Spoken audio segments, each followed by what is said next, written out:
mengalami, kok kayaknya wajahnya lebih tua, umurnya masih muda.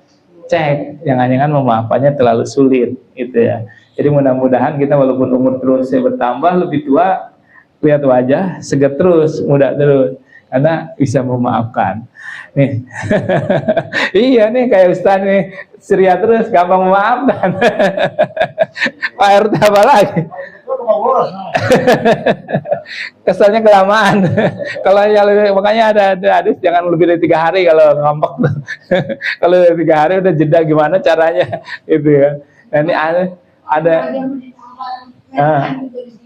ini ada yang penting nih di surat An-Nur ya. Janganlah orang-orang yang mempunyai kelebihan dan kelapangan di antara kamu bersumpah bahwa mereka tidak akan memberi bantuan kepada kerabatnya, orang-orang miskin dan orang-orang yang berhijrah di jalan Allah, dan hendaklah mereka memaafkan dan berlapang dada. Apakah kamu tidak suka bahwa Allah mengampunimu? Nah, kita kadang-kadang nggak mau memaafkan itu karena diri kita merasa di atas, banyak duit, gengsi, badan sehat, punya jabatan. Sulit kadang-kadang memaafkan, ya. Maka di sini kan, apakah kamu tidak mau Allah mengampunimu? Nah, posisi kita itu yang paling tersulit itu memaafkan itu, padahal kita gagah, badan sehat kuat, ya. Jahat sama kita, letoy gitu ya, kita pengen balas, kita kaya, jabatan ada, ya, semua ada. Itu kadang-kadang sulit memaafkan karena posisi kita, karena merasa itu dari kita. Nah, ini ya, di dalam Al-Quran surat Al-Baqarah ayat 263, qaulu ma'rufan wa maghfirah khairan min shadaqatin yatbauha aza wallahu ghaniyyun halim. Perkataan yang baik dan pemberian maaf lebih baik daripada sedekah yang diiringi tindakan yang menyakiti. Allah Maha Kaya. Dan jadi memaafkan, ya, ngomong yang baik, memaafkan itu lebih baik dari sedekah, tapi sedekahnya itu nyakitin.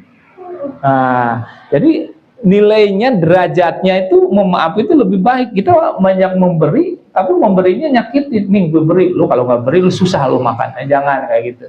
Nah, jadi memaafkan, ya, jadi derajatnya, pahalanya lebih besar. Ya, bukan kata saya, ini kata Allah dalam Al-Quran. Ya, jadi untuk kita renungi, jika kita mati membawa dendam, maka kita mati dalam kondisi sakit. Tapi jika kita mati setelah memaafkan, kita akan mati dalam keadaan damai dan tenang. Maka dalam perjalanan hidup 2 kali dan mati 2 kali ini, jangan membawa luka yang tidak disembuhkan. Sebelum ajal datang, maafkanlah agar kita juga dimaafkan oleh Allah.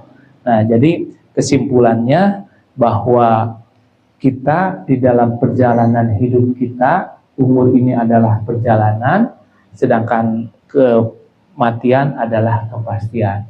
Yang namanya orang mengecewakan kita banyak, bisa jadi kita juga mengecewakan orang lain. Nah, makanya kita lebaran itu penting, silaturahmi, maafin. Kadang-kadang momen untuk kita meminta maaf itu di lebaran, ya kan? Udah lebaran, reset semua, kita temuin saudara, ya, temuin mertua, temuin abang, adik, datangin deh.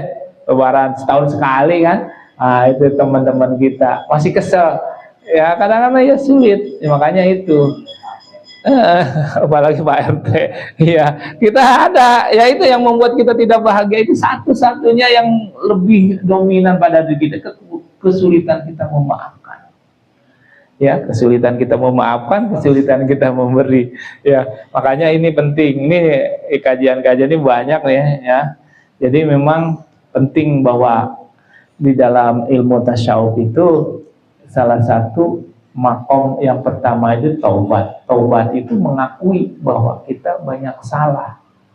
Ya, orang jangan hanya kita mengakui banyak orang lain salah sama kita. Kita juga banyak salah pada orang lain.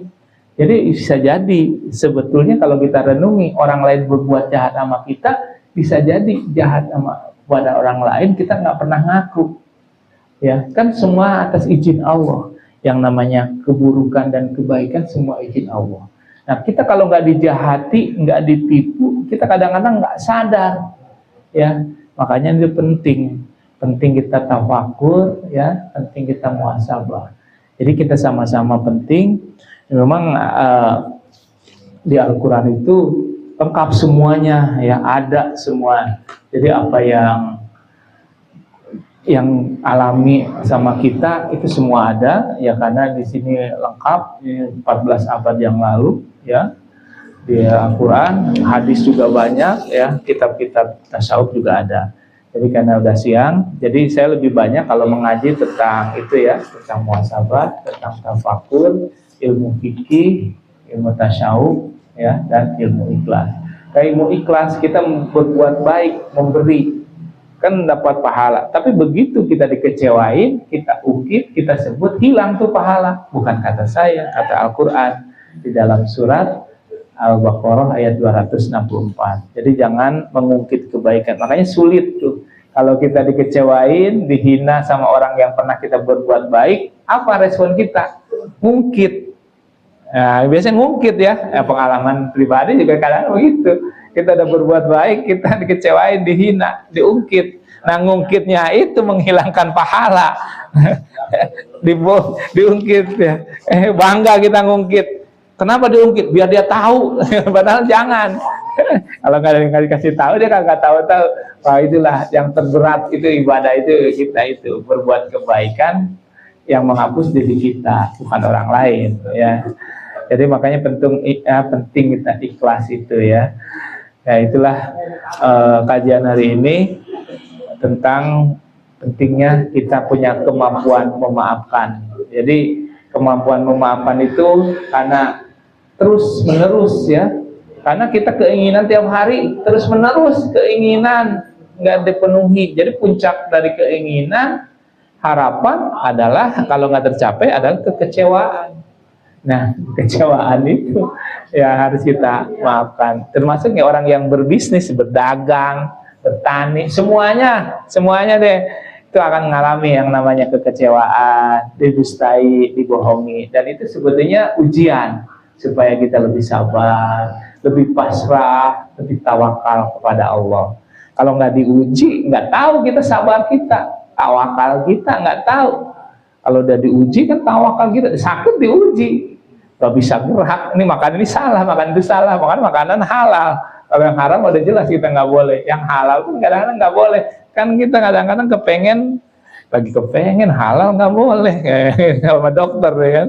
Ya, jadi ujian, jadi kita memaklumi. Jadi intinya subuh ini kajian kita sama-sama bahwa pentingnya punya kemampuan bisa memaklumi, bisa memaafkan orang-orang yang kita sukai, yang kita cintai, terutama keluarga kita, istri kita, anak-anak kita, mertua kita, mamang kita, pokoknya yang dekat-dekat kita dulu deh. Ya, kita punya kemampuan. Jangan sampai kita sama saudara nggak akur berbulan-bulan, bertahun-tahun lah. Adik kita, kakak kita, mamang kita, ya tetangga kita. Ya itu kita kalau udah nggak bisa memaafkan, itu akan meningkatkan tadi stres, ya, kolesterol naik, tekanan darah naik.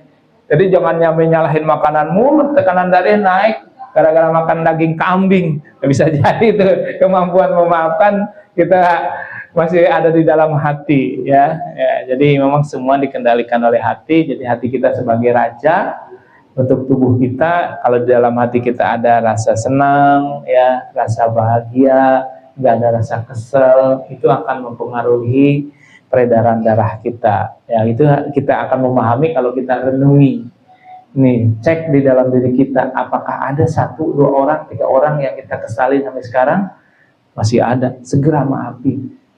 Kita maafin harus pakai syarat, jangan pakai syarat. Nah, itu yang paling sulit ya.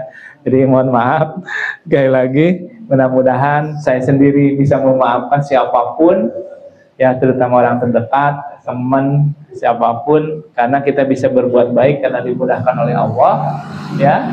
Jadi semua yang kita berikan karena datangnya dari Allah. Jadi semua apa yang kita jalan kemari juga karena takdir Allah, ya kita ada kesibukan masing-masing. Sekali lagi mohon maaf bila dari saya ada kata-kata yang kurang berkenan, tapi intinya mudah-mudahan kita bisa menjadi orang pemaaf karena kita banyak dosa, karena kita ingin diampuni oleh Allah. Jadi syaratnya menurut Al-Quran, apakah kamu tidak ingin diampuni Allah, maka kita syaratnya bisa memaafkan orang lain. Ya, jadi kalau kita ingin diampuni Allah, syaratnya bisa memaafkan orang lain.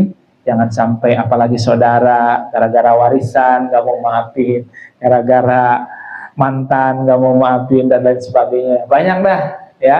Jadi itu saja pagi ini. Mohon maaf ya, kita silaturahmi walaupun sebulan sekali. Ya, yang penting kita bisa melihat nih bapak-bapak ketua Ustadz Pak RT sehat semua. Kan kalau silaturahmi kita jadi tahu. Jangan-jangan silaturahmi kemana? Udah innalillahi wa inna ilaihi rajiun, kena kelamaan ke silaturahminya. Kalau kita silaturahmi sebulan sekali tahu gitu. Ya, jadi kita pentingnya silaturahmi gitu.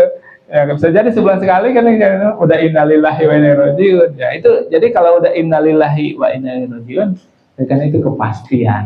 Ya, jadi jangan kaget.